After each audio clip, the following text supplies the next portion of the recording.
Welcome to the Sacred Window podcast. My name is Christine Devlinek. The Sacred Window refers to the tender, magical, and remarkable weeks following the birth of a baby.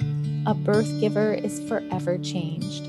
Recognizing that this time is too often overlooked and misunderstood in our modern culture, we're setting out to be part of a voice for change and growth.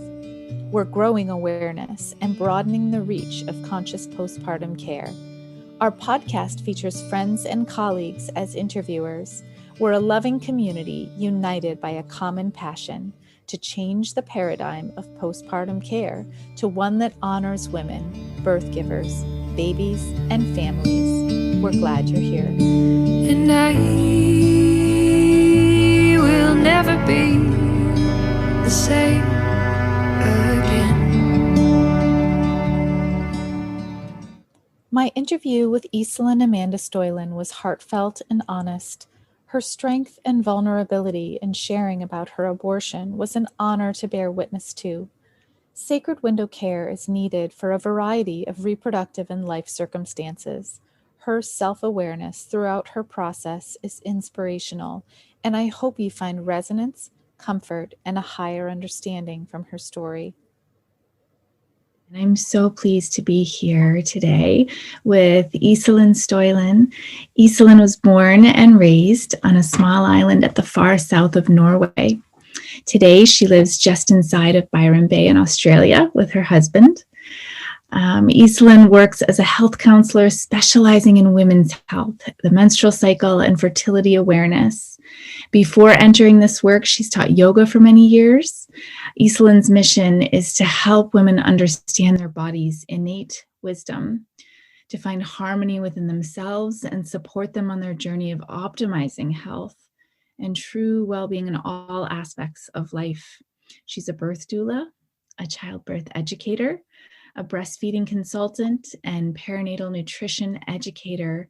And she has a strong passion for nurturing and mothering the new mothers in the world. So we are in good company with each other. And Iselin, I want to thank you so much for being here today with me. Today, she and I are going to be having a conversation about healing the self and accessing the sacred after abortion. And I just want to acknowledge and thank you for being here to sort of share your own personal experiences of a process that that is very tender and often not recognized as much of a tender process as it should be in our culture. And so I just want to acknowledge the vulnerability that you may feel about this conversation, and just offer gratitude to you for being willing to share and talk with me about it today. Thank you so much for that beautiful introduction and for having me. I'm really excited to be talking to you today and sharing a little bit about my story and I'm speaking about abortion, which is a topic that's really close to my heart. But I also find that it's not something that we talk a lot about. But I think we need to change that, and I think it's time that we do. It's so true. I think that you come from a unique perspective of, having gone through an abortion yourself and also being in this practice of supporting women, being a birth doula, really dedicating your work to, women's wellness and health. And I often find that those of us who are called to this work are called to it from a place of experiencing a lack of something in our own life experience. And yeah, can you speak to that in terms of what has drawn you to do the work that you do? Yeah, I think there's been many experiences in my life that sort of shaped me and brought me to this path. And I think a lot of it comes from looking back at my younger self, and even just a couple of years ago, and wishing that I had the knowledge that I have today. And just being able to share more openly and not feel so. I felt a lot of shame, especially when I had my abortion, and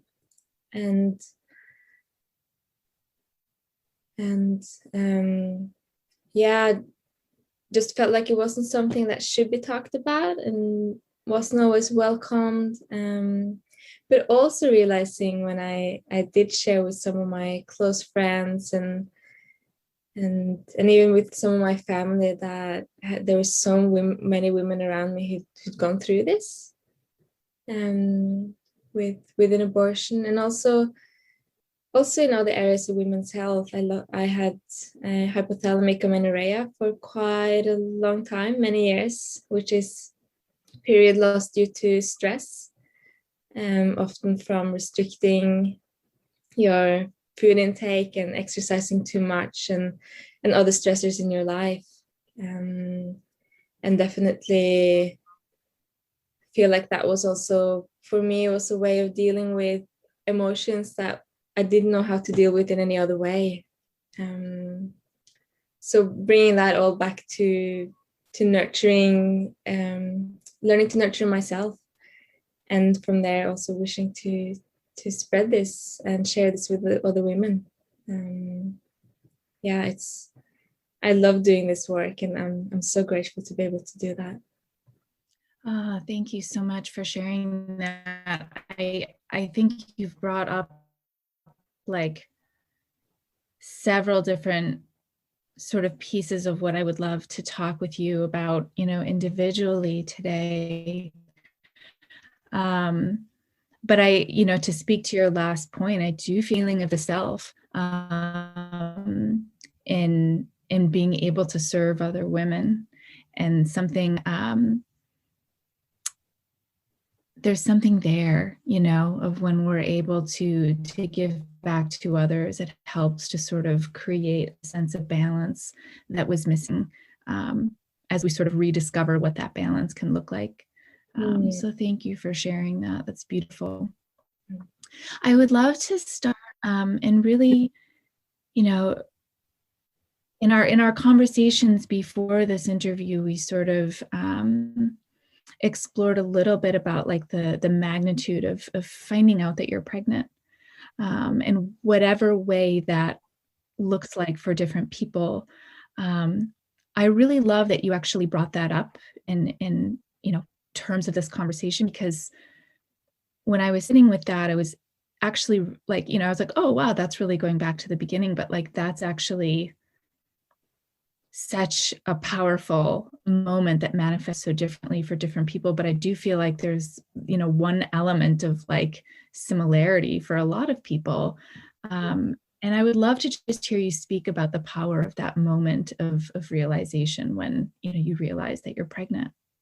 Yeah,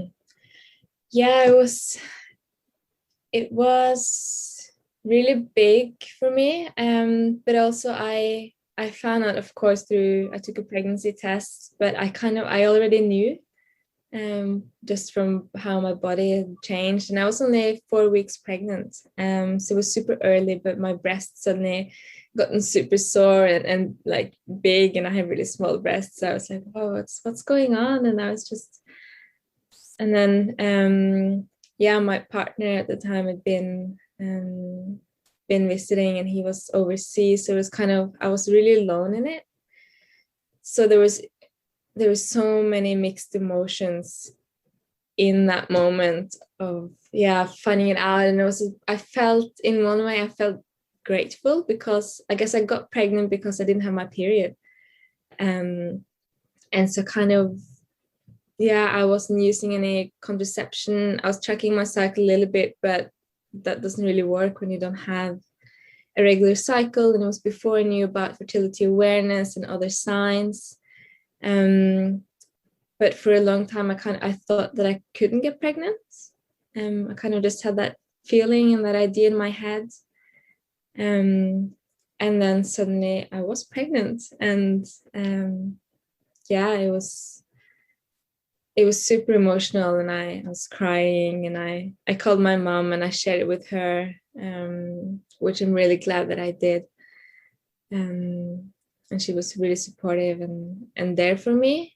And my partner as well was super, super supportive of whatever decision I wanted to make. And having children is something that we've been envisioning, but yeah, still didn't feel like this was the right time. We were in different countries and not really having a solid ground and somewhere to call home, which I think, especially maybe for women, is really big. And for me, I know that that's going to be so important when I bring, if I bring someone into this world. So the decision for me was really clear. Like I knew that I wouldn't go through with the pregnancy, and yeah, very clear on having an abortion. A bit nervous and a bit scared, and kind of, yeah, so many different emotions. Definitely a feeling of like guilt and shame in there as well. Even though I'm 100% for choosing to have an abortion if that's what feels good to you. But I think also the way that we're brought up in society, it really isn't something that we talk about, even if it's okay and it's legal and it's accepted, it's still kind of taboo. Mm-hmm. And I felt really alone in it, even though I had a beautiful partner who was supportive, but I was still physically alone. And yeah. You mentioned, that like, a spectrum of emotions. I don't remember if that was your exact words, but yeah, I really can resonate with that as well. And feeling afraid, feeling surprised, feeling, overwhelmed. And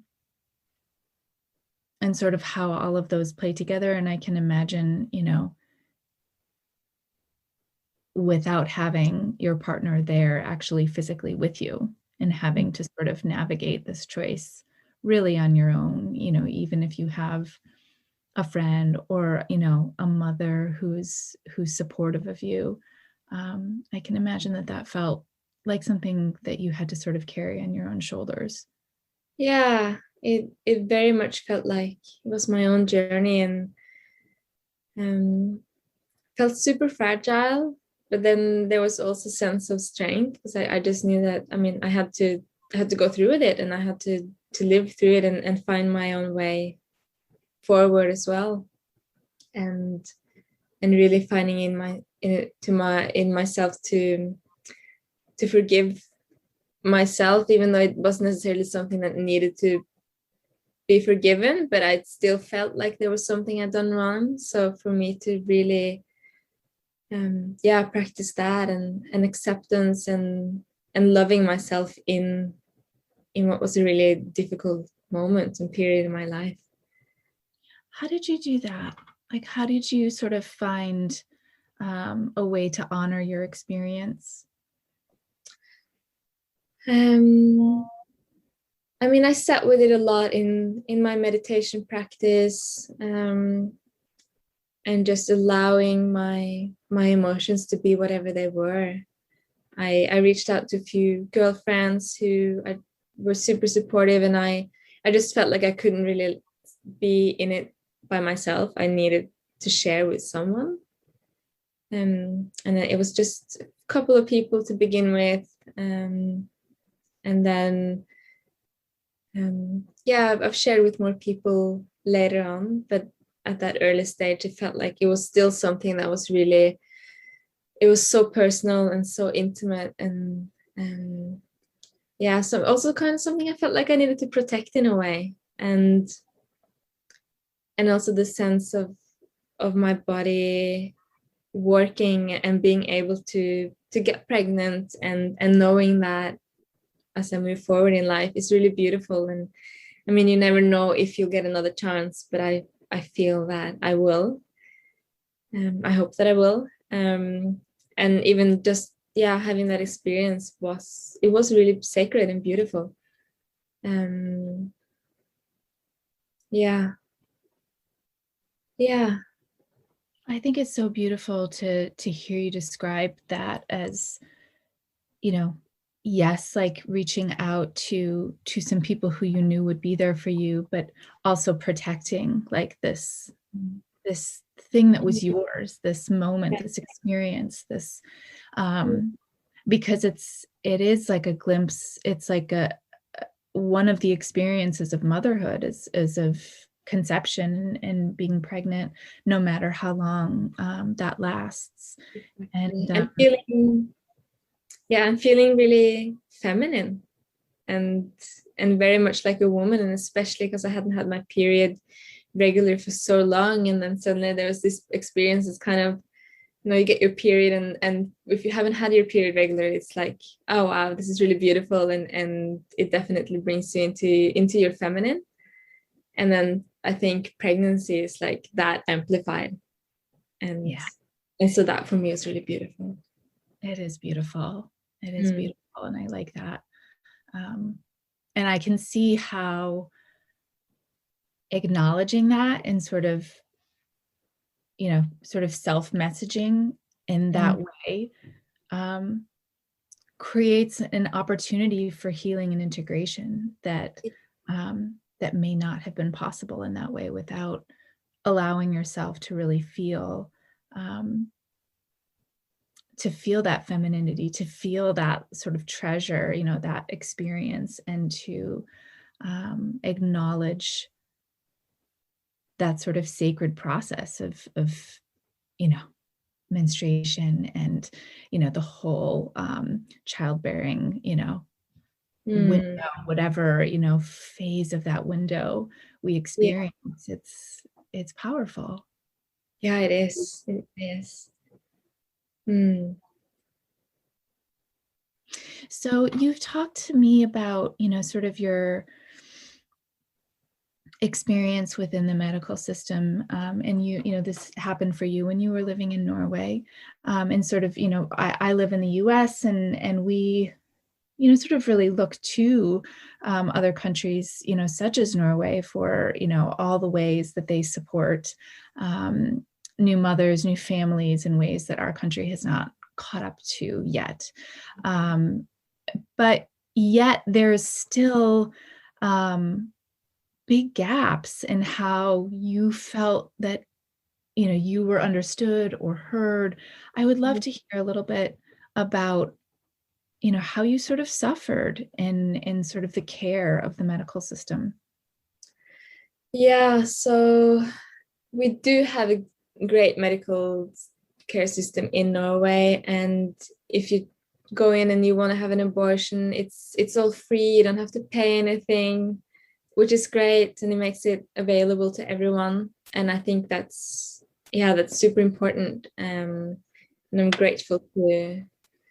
was really grateful to be in a country who acts like that and has that available. But I guess when I came in for the first consultation and I was told them I was pregnant and I didn't want to have a baby right now, and I decided I wanted an abortion, I also felt shamed in a way, as if it was really my fault and I shouldn't have got myself in that position. And also, if I was really sure if I wanted this abortion, and you can, and then they were talking about different ways that new mothers can get support in Norway, and I'm like, yes, and I know, and that's really great, but I don't want to have a baby right now. And there was just a lot of questions, and also during that first consultation, really pushing me to be on the pill or some other kind of hormonal contraceptive, which I know that I don't want to be on, and it doesn't work for my body. But then also being met with kind of an attitude of being this irresponsible young girl who, I don't know what they thought, but I felt like, I really felt shamed. And I was in a committed relationship. We were engaged. So I was like, and no matter what your situation is, I don't think you should be met that way. But it was so far from my reality, what I kind of felt like they thought and predicted. And also during during the actual abortion, I had the pills. So you get one pill that you take orally, and then you go home, and then 2 days later you get 4 pills that you insert up into your vagina, and then that's what bleeds everything out. And I was just told, you just, here's the pills, you just go home and do like this, and you just need someone to be with you and you'll be fine. And I said, oh, I don't really have anyone to be with me. I don't really feel safe at home. Can I come here and finish the abortion here? And I could, so that's what I did. But that's only because I'd been reading and I knew that if I wanted to, I could do that. But then the day in between, so I had the first pill on a Tuesday, and then on the Wednesday I got really sick, and I called them and I said, I feel really unwell. So I actually went to the hospital that Wednesday, the day before the actual finalizing of the abortion, and then took the last 4 pills in the morning. And I mean, I'm so glad that I went there and I did that, because if the plan was that I was just going to take the pills at home and then drive to the hospital and finish the abortion there. So that's the option they gave me. But I'm looking back, I know that there's no way I could have driven to the hospital after taking those pills. It took about 15 minutes and I was in so much pain. So much pain. I've never, ever experienced anything like that.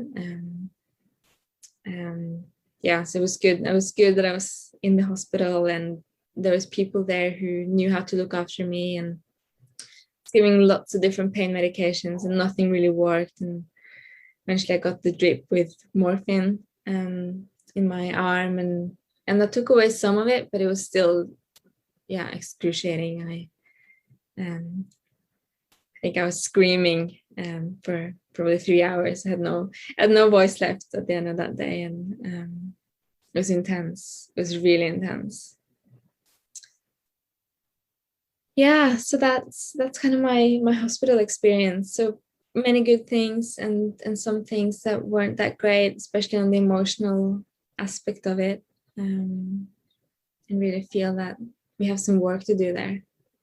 I think a lot about, when we train caregivers in postpartum caregiving, there's a big emphasis on, what we call these universal mother principles. And it's, simplicity and flexibility and compassion and listening and non-judgment, among a few others. But I find it so fascinating how when we are in the postpartum window, but I think in this experience, it's just sort of really expands to this entire vulnerable, uber sensitive place with sort of like the air and ether, like our heart is wide open, our senses are wide open and vulnerable. And when there is a suggestion of judgment, even if it's unheard or unspoken, it's felt, So I think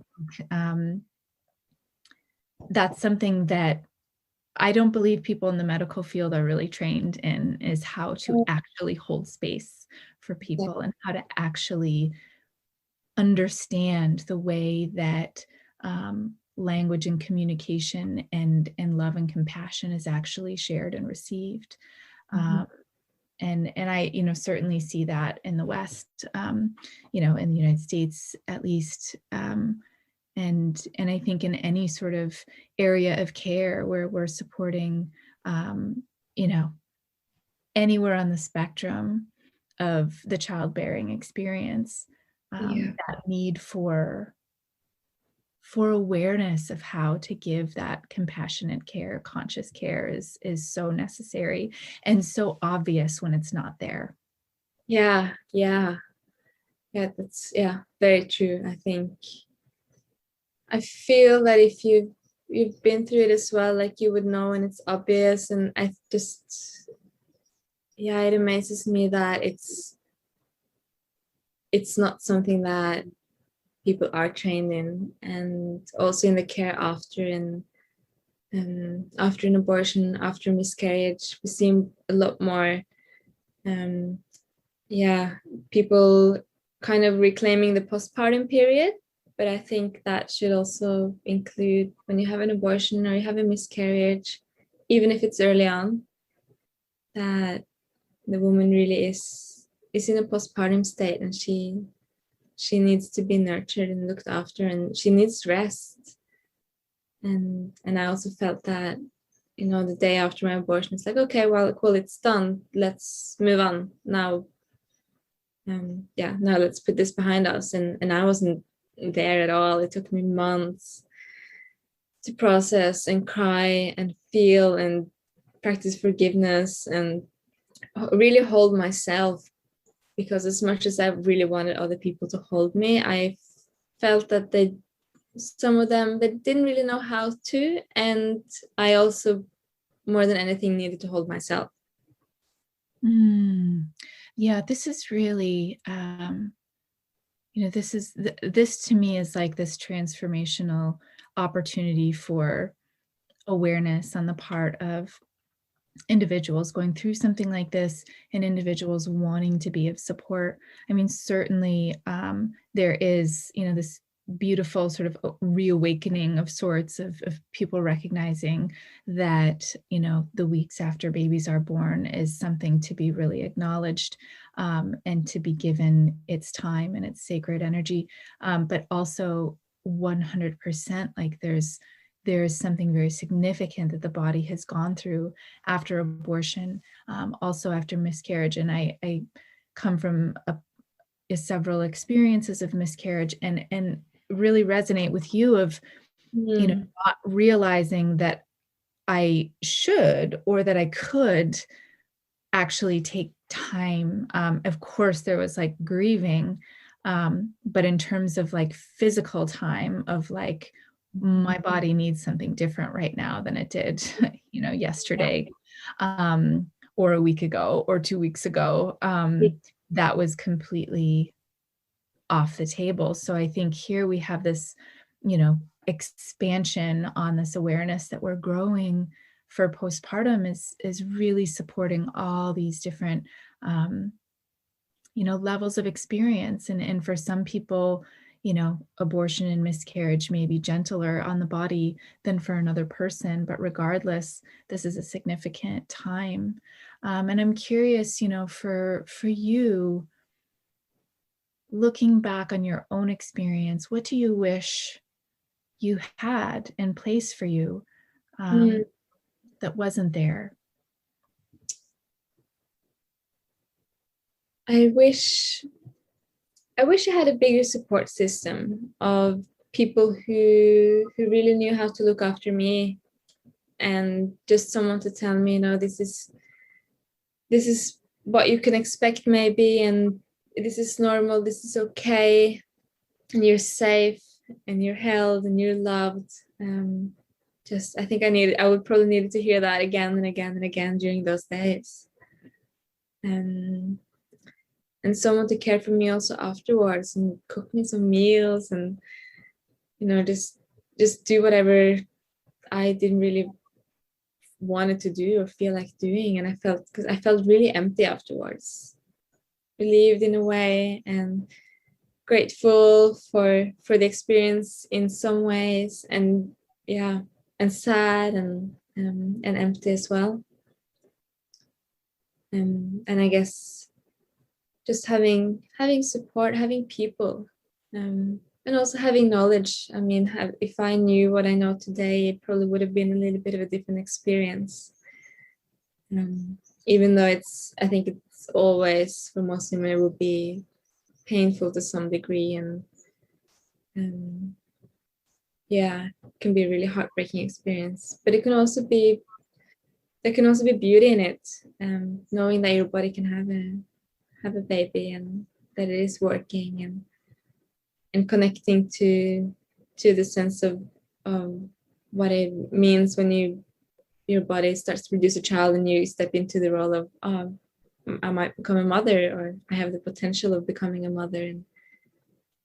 And but back to your question, I think just Yeah, just more people and support, knowledge. It's very simple, but understanding. Yeah. It is very powerful how simple it all is, and yet how disconnected modern cultures can be from the simplicity of what's actually needed. Because, you know, like you just said, like you just needed people. You needed people to be there and giving love to you. I found for myself that there was a difference between, you know, my husband giving me love, and, you know,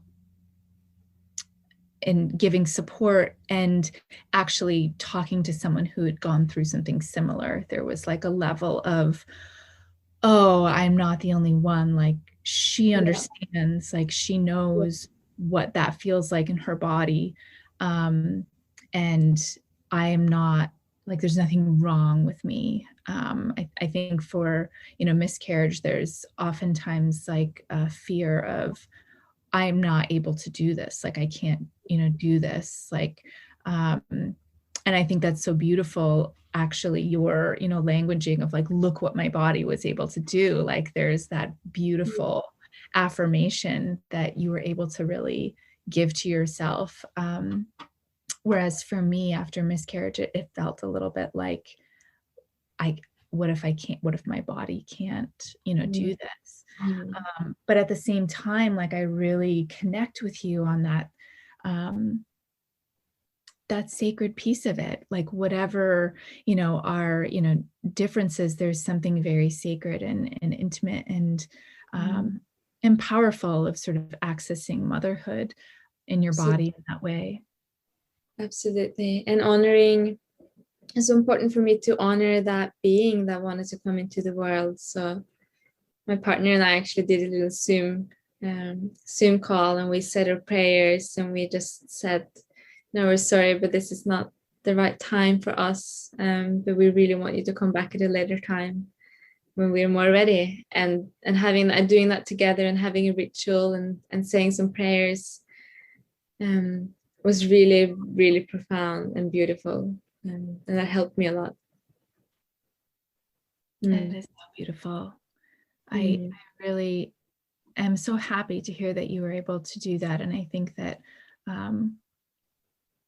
it's another piece that I think a lot about, is how when we can access significance and ceremony or ritual in whatever way it feels resonant for us, then there's like a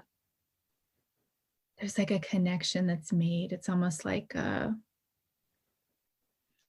kind of completion, a digestion, and yeah, it's powerful, and it's so healing.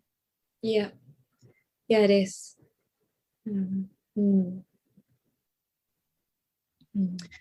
So when you are working with people in your practice, you know, since, you know, you have, you know, so many different ways that you are able to work with women in your practice on sort of their own, accessing their own empowerment of their, you know, their being, their, you know, their bodies, and in whatever way they're experiencing it. How do you find you're like most drawn to working with clients, and what do you find yourself really? I think sometimes those of us who work with people, we sort of have this like one way that we're like, you know, drawn to, almost like messaging that kind of keeps, you know, coming through. And while I totally am guided by the individuality of each person, I think that I also find myself like really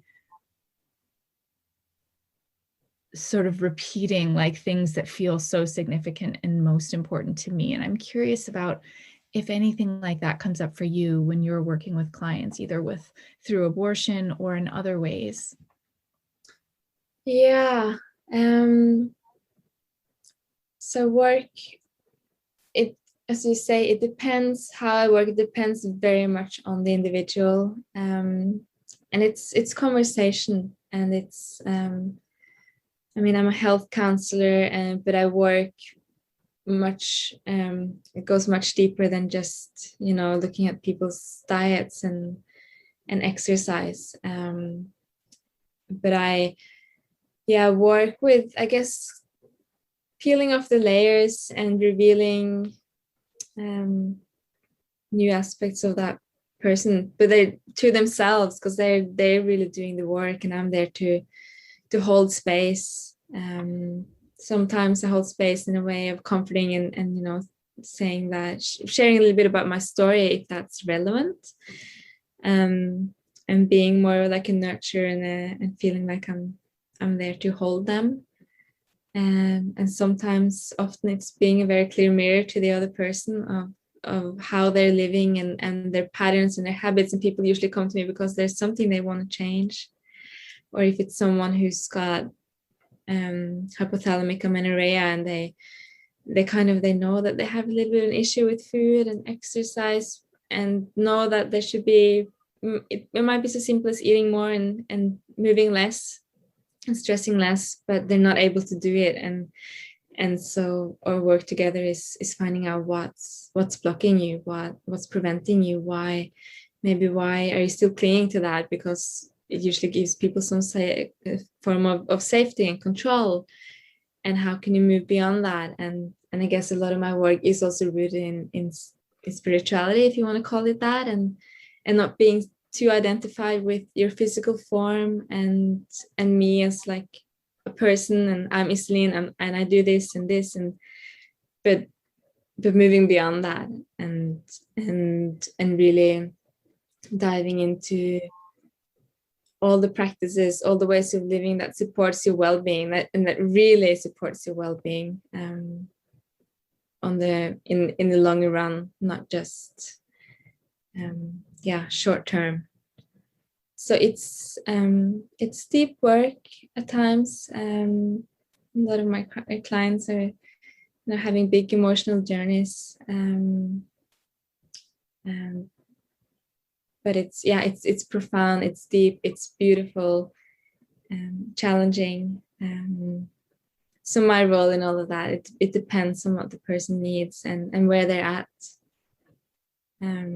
If that answers your question. Yeah, that's so great. I really appreciate hearing all of that. So what I take, you know, from listening to your beautiful explanation is that you really are helping them to discover for themselves pieces of their own journey, that, you know, where am I blocking myself? Where am I, you know? And I think that what I love so much about that is it's when we're able to sort of access things that were maybe unacknowledged or hidden. It's sort of like, you know, in the Ayurvedic perspective, we, you know, there can be blockages, you know, and until that blockage in the channels or wherever is released, there can't be a flow. So I really appreciate that. And I also acknowledge that for so many of us, that can feel really vulnerable, or like, you know, I think in our Western medical understanding that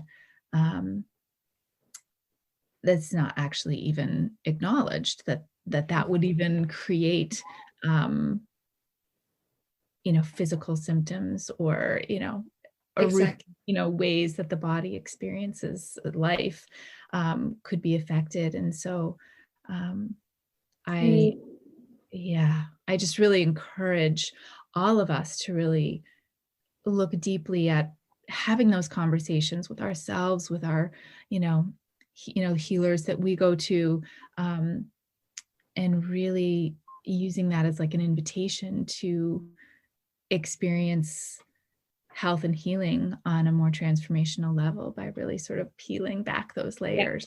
Exactly. And it really also comes down to applying and knowing how to apply the things that you do know, because most of us know what we need to do in order to be healthy and to be well.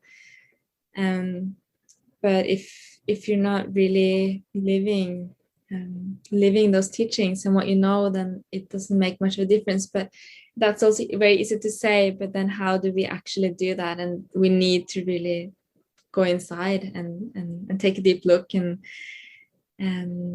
go through those processes, so we can really embody the things that we do know and the things that we believe in, and allowing ourselves to be well and to be healthy, and opening up to that. What is an example of how you have experienced that in your own healing journey? Of sort of peeling back your own layers to access something that helped you to heal more fully?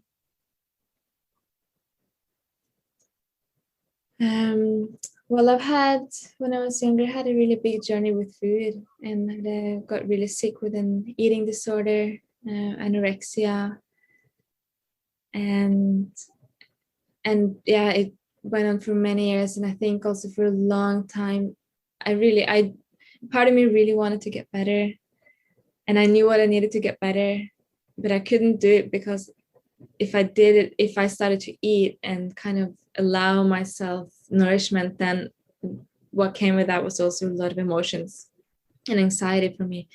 And I didn't know how to sit with that and how to be with that and allow that, and really how to make sense of it. So took me many years to feel like I was ready and feel like I wasn't living. So I needed something different, and I didn't know what that would look like, but I also couldn't keep living the way I was.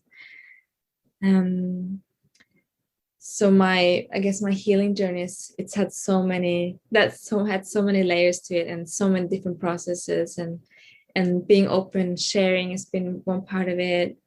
Eating more and sitting with the discomfort and being with that and allowing that, and understanding eventually that anxiety is not going to kill me and my emotions are not dangerous. And doing it again and again and again until at some point it got easier. And I mean, still today I can have my moments where if things are difficult in my life, I kind of want to go a little bit back, and I have to pick myself up before I do. But because I'm so used to acting it that way, so I probably was doing that for decades. So it's easy for me to step back into that habit, and so picking myself up. And then as I was healing and getting better and getting stronger, I guess I started to think more clearly, and also started discovering new parts of me that I really forgot about, things that I like to do, and my sense of humor, that I could be a funny person, and that I could be in a relationship, and going out with my partner for pizza was more important than staying home and having my salad. There were so many parts to that, and I guess I've sat with it a lot in prayer, and praying to the divine, and in meditation, but to my yoga practice, medicine, ceremonies, so in many different ways. And it's a continuous journey. I love that. Yeah. I love that that statement of it's a continuous journey, because I feel like we just practice. We practice at life, don't we? We practice at feeling healthy. We practice at being connected with the divine. We practice at being good communicators with each other. And I really appreciate that perspective as knowing that it's okay to feel like we've gone backwards in moments where we're vulnerable. But what I was listening, and hearing is this beautiful acknowledgement on your part of recognizing something was really scary and doing it anyway, and then realizing that it was okay if it was scary, and then that moment being able to open up, like it's like you took a step and then you were able to see the next step. And I really love that, and I appreciate it. Thank you for sharing that. example. You know, I think it's beautiful to hear how you practice with other people, and also hear how you've been able to experience that in your own life. So thank you. Thank you. And I also want to add just my feeling, and I think many people can relate to this, is that we don't ever get there. And once you can accept that as a fact, it kind of it allows for well-being right here and now, because instead of chasing something, it's like, well, right here now, can I allow myself to be well, and can I, and if you're not well, then allow that as well, but know that it's part of the process. And for me, it comes back to a lot of just beingness and being fully connected and fully present. And whenever I am, I do feel well, and I don't feel like anything is lacking. But that's also, you know, it's a continuous practice, and I can say that. And sometimes it's really easy to practice that, and sometimes it's really hard. And also, I think healing comes in waves. So even with my abortion, sometimes it comes back, and I need to go through another little grieving process. And yeah, but if I'm not resisting it, it becomes a lot easier. It is powerful. When you are working with someone who is going through an abortion,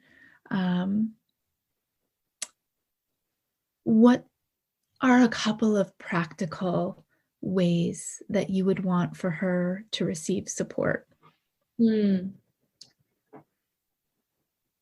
I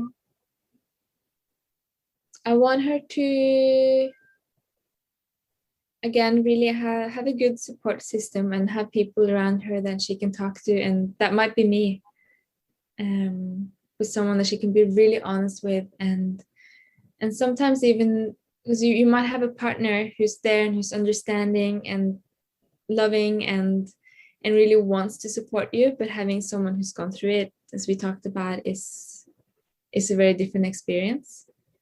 So having someone who's gone through it and who's out on the other side, and still living a really beautiful life, and has made peace with that as well, I think. Having someone to take her if she needs to go somewhere, to an appointment, to see her doctor, to get to the hospital, someone who's physically there who can take care of her, and also with maybe cooking and preparing some food, or running to the grocery store. I mean, if you, even early in a pregnancy, then you might find that you don't really want to eat, or you're nauseous, or you only want to eat certain things. I was eating crackers for a week before I had my abortion. I couldn't eat anything else. So just those very practical things. And then for her to have a self-practice in some way that supports her. And if that might be meditation, if that resonates, it could be prayer to God, if she's religious, or to Great Spirit, to something divine, or just maybe even that's something within herself, something that connects her to a power that's greater, if that resonates. Some people might not find that resonates for them, but for many women it does, and that can be really profound. Yeah, so those three, I think. In your work, which I think is another beautiful thing about your work, is that you really know so much about food and how food can nurture people, and the images of food on your website are so beautiful. And I think particularly with the story that you shared with us about anorexia and almost the hesitation or fear of food, when you are working with women who are going through an abortion, what would be a food that you would want for them to eat? I think, I mean, both before and during, and maybe especially after. I think applying what we know as the postpartum principles is really really valuable. So what first comes to my mind is like khichdi, which most of you probably are familiar with, and if you're not, it's an Ayurvedic dish made from mung beans and rice and spices and ghee, and it's super nourishing. But anything that's warming and that's cooked, I would avoid. Anything that's cold and raw, because we say with birth, and it's the same if you have an abortion, that it's a kind of a rush of yang energy that comes into your body, a rush of cold. So you need to replenish with the opposite. So bringing in warmth, bringing in nourishment.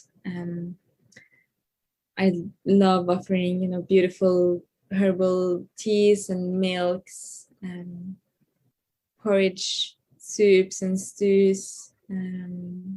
Lots of liquids, lots of warmth, lots of nourishment, lots of good fats to help you keep grounded and support your hormones in your body as it's healing and repairing.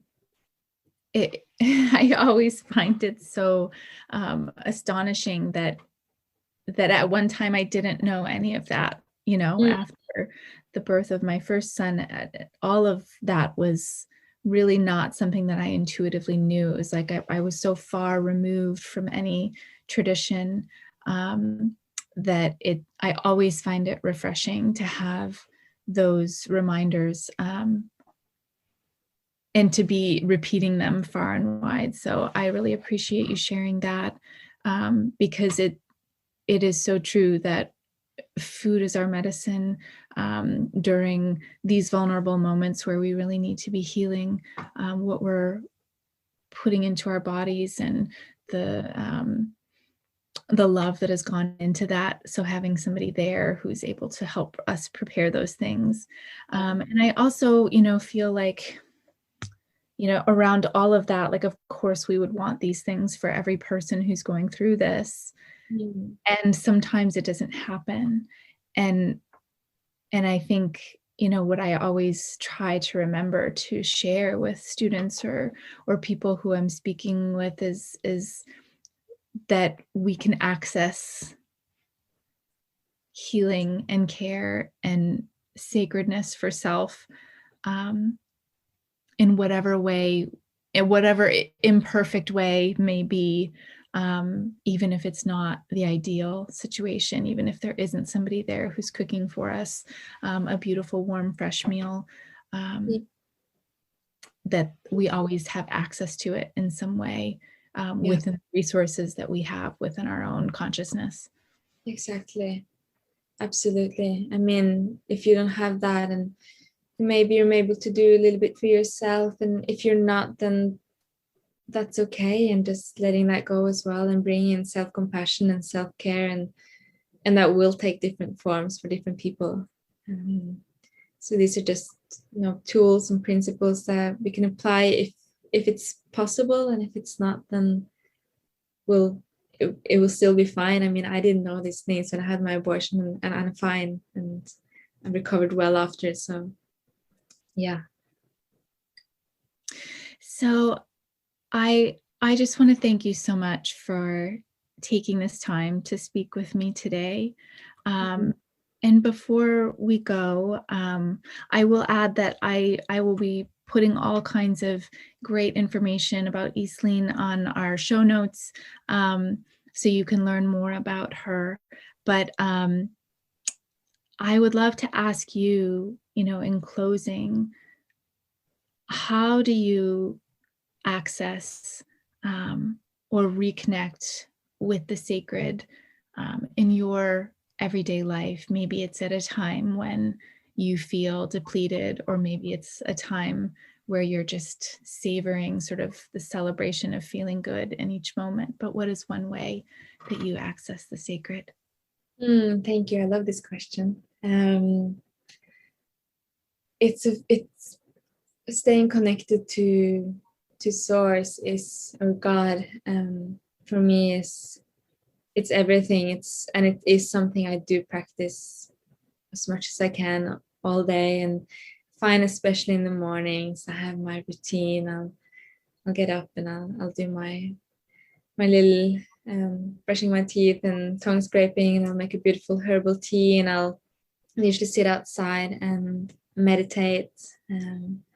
Might have a little bit of hape, sacred tobacco, which for me is just it's super beautiful and balancing. And then I usually step on my yoga mat and have my practice. And in these moments, definitely something I do because it allows me to access that part of myself and to connect.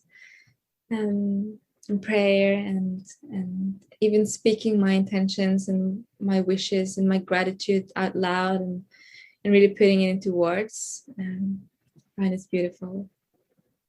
And also, I mean, being in nature, and we live in nature, and surrounded by rainforest, so applying that, and it's quite easy here in a way, so, which I'm really grateful for.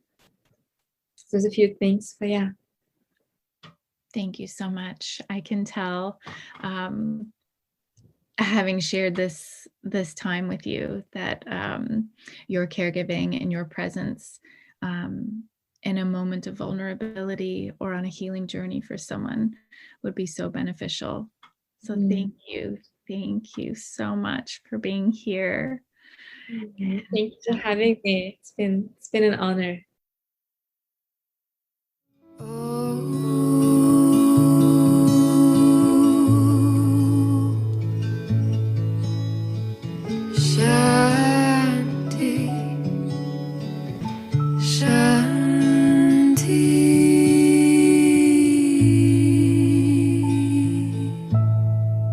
How can you bring something sacred to your current window of time? What do you have to offer to someone within their sacred window? We honor you for all you give and for who you are. Thank you for listening. The Sacred Window podcast is brought to you by the Center for Sacred Window Studies. You can visit us to find out more about our online training and mentoring programs, plus resources and products for and about the sacred postpartum window at www.sacredwindowstudies.com. Editing of our podcast recordings is done by Sienna Butler, and our music is written and performed by Sarah Emmett. You can hear more of Sarah's music by visiting www.sarahemmett.bandcamp.com.